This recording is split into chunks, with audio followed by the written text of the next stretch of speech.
Hi friends, నేను Ashok Kumar. Welcome to Ashoka online academy. Group 2-3 exam రాష్ట్రంలోనే అత్యధిక మంది రాసేటటువంటి ఒక పరీక్ష. గత ప్రభుత్వం, లాస్ట్ ప్రభుత్వం 783 ఉద్యోగాలతో గ్రూప్ 2ని, 1360కి పైన ఉద్యోగాలతో గ్రూప్ 3 నోటిఫికేషన్లు జారీ చేసింది. మళ్ళీ మనం గత గవర్నమెంట్ మోసం చేసింది, 14 పేపర్లు అమ్ముకుంది, గందరగోళం చేసిందని ఏరికోరి కాంగ్రెస్ పార్టీని మనము అధికారంలోకి తెచ్చుకున్నాం. కాంగ్రెస్ పార్టీ అధికారంలోకి వచ్చి 100 రోజులు దాటింది, 4 నెలలు కూడా పూర్తయింది. పార్లమెంట్ ఎన్నికలు వచ్చినాయి. కానీ కాంగ్రెస్ గవర్నమెంటు గత ప్రభుత్వం ఇచ్చినటువంటి ఉద్యోగాలకు సంబంధించి ఒక నియామక పత్రాలు రిజల్ట్స్ మాత్రమే ఇచ్చింది, కానీ ఇప్పటి వరకు ఒక కొత్త ఉద్యోగం కూడా ఇవ్వలేదు. ఇది ఉన్నటువంటి వాస్తవం. పైగా పార్లమెంట్ ఎన్నికలు వచ్చినాయి. ఈ పార్లమెంట్ ఎన్నికల దృష్టిలో పెట్టుకోనైనా ఉద్యోగాలు పెంచుతారని మనం భావిస్తే ఇప్పటి వరకు దానికి సంబంధించి ఒక ప్రకటన కూడా రాలేదు. ఉద్యోగాలు పెంచాలని నేను 5 రోజుల పాటు ఆమరణ నిరాహార దీక్ష కూడా చేశాను. గురుకుల ఉద్యోగాలలో 3000 ఉద్యోగాలు మిగిల్చుకుంటుండని, గ్రూప్ 2-3లో పోస్టులు పెంచాలని, టెట్ నోటిఫికేషన్ ఇవ్వాలని, డిఎస్సి పోస్టులు పెంచాలని నేను డిమాండ్ చేస్తే వెబ్ నోట్ ఇచ్చారు, కానీ ఇప్పటి వరకు ఆ పోస్టుల యొక్క వివరాలు ఇంతవరకు అందజేశారంటే అందజేయలేదు. ఇక్కడ ఆ నేపథ్యంలో పోస్టులు పెంచకపోతే విద్యార్థులు ఎటువైపు ఉంటారు, నిరుద్యోగుల ప్రభావం ఎన్నికలపైన ఎట్లా పడుతుందన్న అంశాలపైన ఈ వీడియోలో కూలంకుషంగా డిస్కస్ చేసే ఒక ప్రయత్నం చేస్తాను. ఇక్కడ చూడండి, ఈ నేపథ్యంలో ఎగ్జామ్స్ గ్రూప్ 2-3 తేదీలు ఇచ్చిన నేపథ్యంలో అశోక్ సార్ మరొకసారి నిరుపేద విద్యార్థుల కోసం గ్రూప్ 2-3 మొత్తం క్లాసెస్ని, 1200 పైన గంటల క్లాసెస్ని, కరెంట్ అఫైర్స్ కంప్లీట్గా అప్డేట్ ఉన్నవి, ఎకానమిక్ అప్డేట్ వీడియోస్ యాడ్ చేయాలా, అవి కూడా యాడ్ చేస్తాము. కానీ 1200 గంటల క్లాసెస్ గ్రూప్ 2 అండ్ 3కి పనికొచ్చే విధంగా మనము 100 రూపాయలకే గ్రూప్ 2-3 క్లాసెస్ అందజేస్తున్నాం. గతంలో కూడా నేను జైలు పోయినప్పుడు కూడా 100 రూపాయలకే క్లాసెస్ ఇచ్చాను. మళ్ళొకసారి చాలామంది విద్యార్థుల యొక్క రిక్వెస్ట్ల మేరకు ఈ క్లాస్ అందజేస్తున్నాను. ఉపయోగించుకునే ఒక ప్రయత్నం చేయండి. దానితో పాటుగా హైబ్రిడ్ బ్యాచ్ అనే కోర్సు కూడా నిర్వహిస్తున్నాం. అవి క్వశ్చన్ ఆన్సర్ ఎక్స్ప్లెనేషను, మళ్ళీ కాంటెంట్ రివిజను, దానితో పాటుగా స్పీడ్ రౌండ్ అప్ కూడా ఇస్తున్నా, అది కూడా ఉపయోగించుకోవచ్చు. ఇక సబ్జెక్టులకు వచ్చే ఒక ప్రయత్నం చేద్దాం. పోస్టులు పెంచకపోతే కాంగ్రెస్ లాగమవుతారు, ఇది ముమ్మాటికి నిజం. తెలంగాణలో 17 లోక్సభ స్థానాలు ఉన్నాయి. 17 లోక్సభ స్థానాలు వస్తే కాంగ్రెస్ గవర్నమెంట్ ఏమంటుందంటే మేము 14 స్థానాల్లో విజయం సాధిస్తామని వాళ్ళు మేకపోతు గాంభీర్యాన్ని ప్రదర్శిస్తున్నారు. కానీ మీరు నిరుద్యోగులకు సంబంధించి ఉద్యోగాలు కనుక గ్రూప్ 2-3 పోస్టులు కనుక యాడ్ చేయకపోతే, ఈ నిరుద్యోగుల గురించి మీరు సమీక్ష నిర్వహించకపోతే, నిరుద్యోగుల నుంచి పట్టించుకోకపోతే పార్లమెంట్ ఎన్నికల్లో నిరుద్యోగులు అనే వాళ్ళు కాంగ్రెస్ పార్టీకి ఎందుకు ఓటేయాలా అన్నటువంటి ప్రశ్న వాళ్ళ మెదళ్ళల్లో మెదులుతున్నది. మీరు కనుక ఈ గ్రూప్ 2-3 పోస్టులు కానీ నిరుద్యోగుల సమస్యల గురించి కానీ ఇప్పటి వరకు అధికారికంగా ప్రభుత్వం ఒక్క మీటింగ్ అన్న పెట్టిందంటే మీటింగ్ పెట్టలే. సీఎం రేవంత్ రెడ్డి సార్కి అన్ని అంశాలపైన చర్చించడానికి టైం దొరుకుతుంది, కానీ నిరుద్యోగుల గురించి మాట్లాడడానికి టైం దొరకడం లేదు. నిరుద్యోగుల వల్లని ప్రభుత్వం వచ్చిందని ఆయన చాలా వేదికలపైన చెప్తున్నాడు. చెప్పడం వరకే ఉంది, కానీ పనిలో కనపడతలేదు. కాబట్టి మీరు ఇమ్మీడియట్లీగా గ్రూప్ 2-3లో పోస్టులు ఇమ్మీడియట్గా యాడ్ చేయండి. మినిమం గ్రూప్ 2లో 500 పోస్టులు, గ్రూప్ 3లో మరొక 500 పోస్టులు, కనీసంగా ఒక 1000 పోస్టులైనా యాడ్ చేస్తే కొన్ని సంవత్సరాలుగా, ఒక 7-8 సంవత్సరాలుగా ఎదురు చూస్తున్నటువంటి విద్యార్థులకి న్యాయం జరగడానికి అవకాశం ఉంటుంది. కనీసంగా గ్రూప్ 2లో 500 పోస్టులు, గ్రూప్ 3లో 1000 పోస్టులు, అట్లీస్ట్ ఒక 500 పోస్టులన్నా యాడ్ చేయండి. చేస్తే నిరుద్యోగులు అనే వాళ్ళు ఇన్ని రోజుల పాటు కష్టపడినందుకు ఉద్యోగాలు రావడానికి అవకాశం ఉంటున్నాయి. మీరు ఇయర్ క్యాలెండర్ అన్నారు, ఇంతవరకు ఆ ఇయర్ క్యాలెండర్ సోయే లేదు. కనీసం దానిపైన ఒక సమీక్ష జరపాలా, ఎట్లా ఇస్తారో చెప్పాలా. కేవలం ఎన్నికల మేనిఫెస్టోలో మాత్రమే పేర్కొన్నారు తప్ప ఇంతవరకు దానిపైన ఒక మీటింగ్ కూడా కండక్ట్ చేయలేదు. అంటే నిరుద్యోగుల పట్ల మీరు కేవలం అధికారంలోకి రావడం కోసం మాత్రమే హామీలు ఇచ్చినట్టుగా నిరుద్యోగులు భావిస్తున్నారు. కాబట్టి దయచేసి ఇమీడియట్గా ఇంటర్నల్ మీటింగ్ అయినా, ఎన్నికల కమిషన్ ఎన్నికల కోడ్ ఉంది కాబట్టి బహిరంగ మీరు మాట్లాడకపోవచ్చు, కానీ ఇంటర్నల్ అయినా మాలాంటి వాళ్ళతో డిస్కషన్ పెట్టి ఏం చేస్తే బాగుంటుందని ఒక చర్చనైనా పెట్టుకోండి. లేకపోతే ఆగమవుతారు, పార్లమెంటుకు దూరం అవుతారు. 14 స్థానాలు కాదు కదా, 4-5 స్థానాలకే మీ యొక్క పార్లమెంట్ ఎన్నికలు, అంతకు మించి వచ్చే పరిస్థితి కనపడతలేదు. కాబట్టి నిరుద్యోగులని దూరం చేసుకోకండి. వచ్చి అధికారంలోకి వచ్చి 4 నెలలు అయింది, కానీ 4 నెలల కాలంలో కనీసంగా మీరు చేయాల్సిన పనులన్నా చేశారంటే చెయ్యలేదన్న వాస్తవాన్ని మీరు ఒప్పుకోవాల్సిందే. కానీ ఇప్పటికైనా మించిపోయింది లేదు.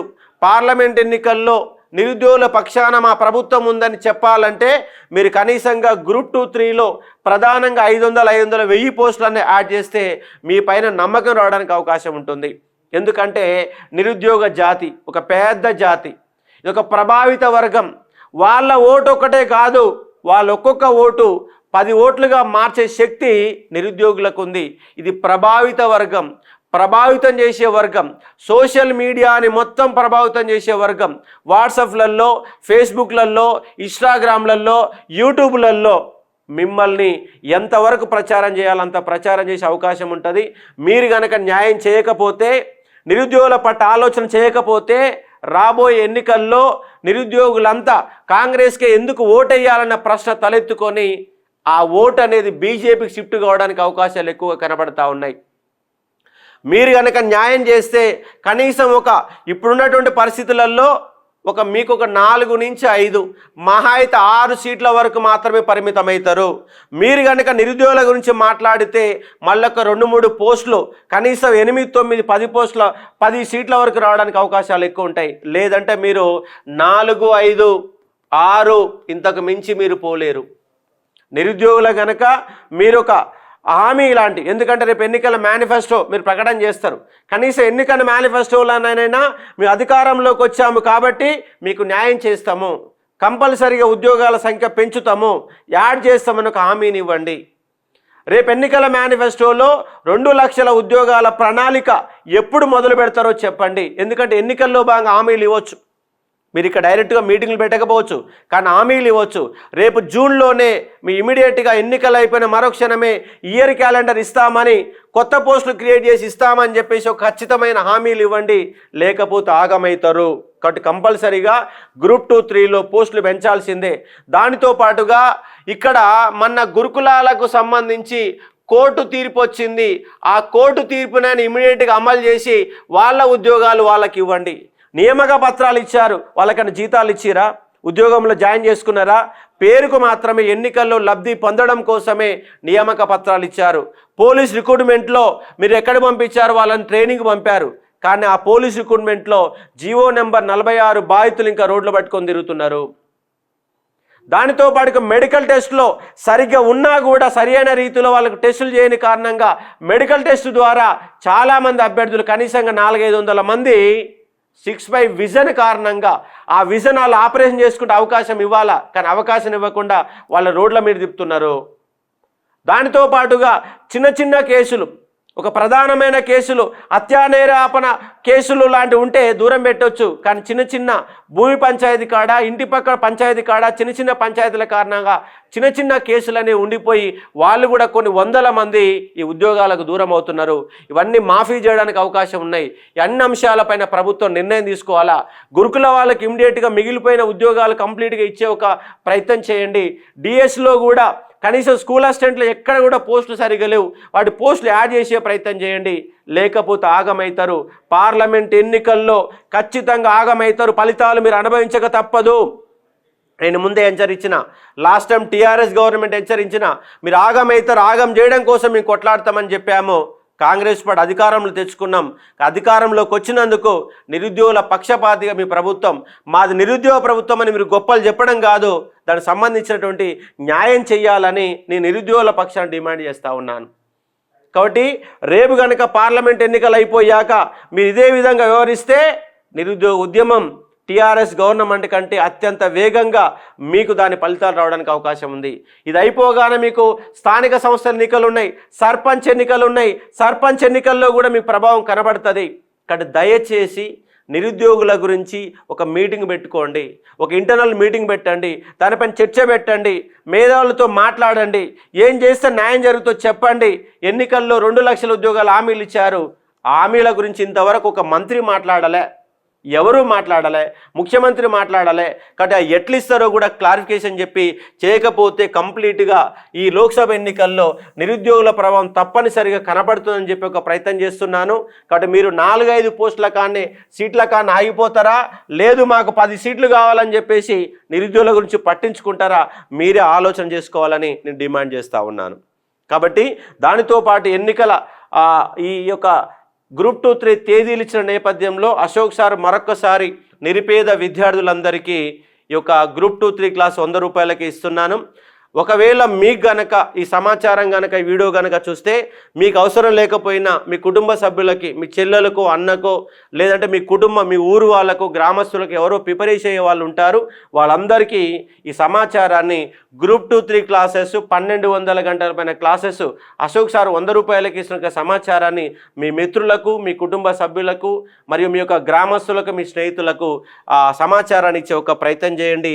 ఎందుకంటే వాళ్ళని ఉపయోగించుకోవడానికి అవకాశం ఉంటుంది కూడా అర్థం చేసుకోండి. కాబట్టి పోస్టులు పెంచాలని ఒక డిమాండ్ని, అవసరమైతే మన ఒక ట్విట్టర్ ప్రోగ్రామ్ని కూడా క్రియేట్ చేసి ముఖ్యమంత్రికి పంపే ఒక ప్రయత్నం చేద్దాం. ఒకరోజు ప్రోగ్రాం పెట్టి కంపల్సరీగా గ్రూప్ 2, 3 పోస్టులు పెంచకపోతే మీకు ఫలితాలు అనుభవిస్తున్న నేపథ్యంలో ఆ పోస్టులు పెంచాలన్న డిమాండ్తో ట్విట్టర్ ప్రోగ్రాం కూడా ఒకరోజు నిర్వహించే ఒక ప్రయత్నం చేద్దాము. దానికోసం ప్లాన్ చేసి డిమాండ్ చేసే ప్రయత్నం చేద్దాం. కాబట్టి పోస్టులు పెంచాలని ఒక డిమాండ్, గ్రూప్ 2, 3లో పోస్టులు పెంచాలన్న డిమాండ్ నేను బలంగా వినిపించే ప్రయత్నం చేస్తున్నా.